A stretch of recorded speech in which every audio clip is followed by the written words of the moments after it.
Months after the war in the Middle East broke out, the Israeli hostage situation taken by Hamas remains grim.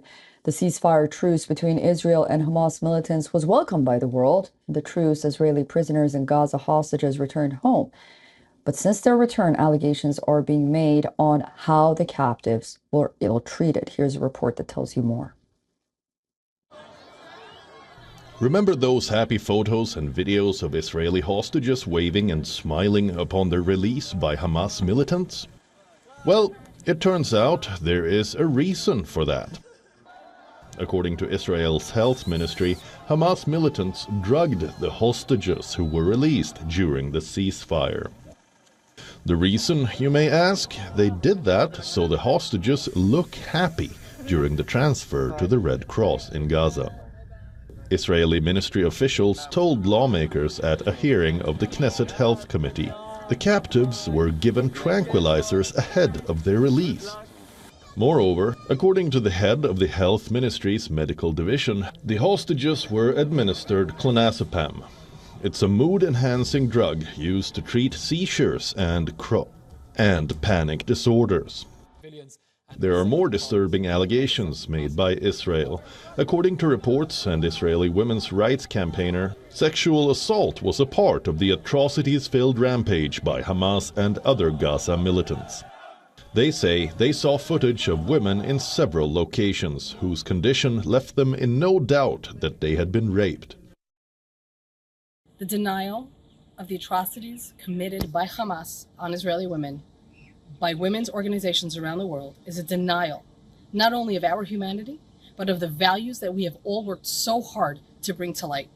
As a woman who's not only Israeli, but also American, and also heads a women's rights organization, it is shocking and deeply painful to have other women's organizations not recognize what has happened to us, not share in our pain, and not share in our stories.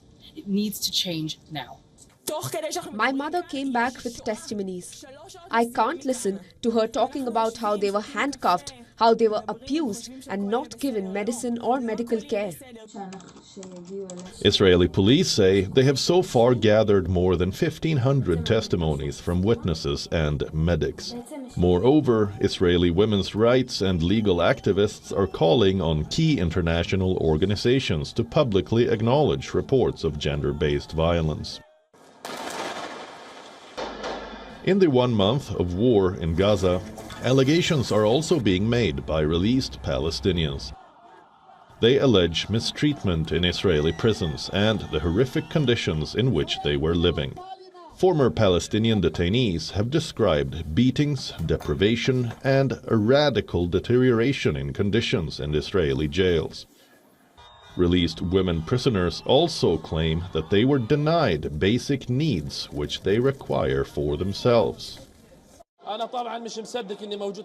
They took everything from us and it was very difficult. They did not allow us to go out and breathe fresh air, and all the cells were crowded. Our situation in prison was very difficult, as life in prison was completely unbearable. People in prison wish for this food that we had a while ago. What can I say? In prison, a small plate of rice is for 7 people, but a person usually eats 2 plates, and 12 small pieces of bread or 3 packs of bread are for 12 people. The situation inside the prison is very hard. I can't really express how hard it is. We're not allowed out of our cells. No good food, no meals, there is nothing. We were starving. There is nothing good in the prison. The situation is very catastrophic. Despite the daunting conditions described by both Israelis and Palestinians, it's been over a month when, on October 7th, Hamas attacked Israel. They took with them some 240 people who are being held hostage in Gaza. The hostages are from more than 40 countries, and they include people of all ages, from a child to an elderly person. Of these 240 hostages, 105 Gaza hostages have been released during the Qatar-mediated truce which ended on 1st December, while Israel released 240 Palestinians who had been in Israeli prisons. Under the terms of the agreement, only children and women were exchanged by both sides. Bureau Report, WION, World is One.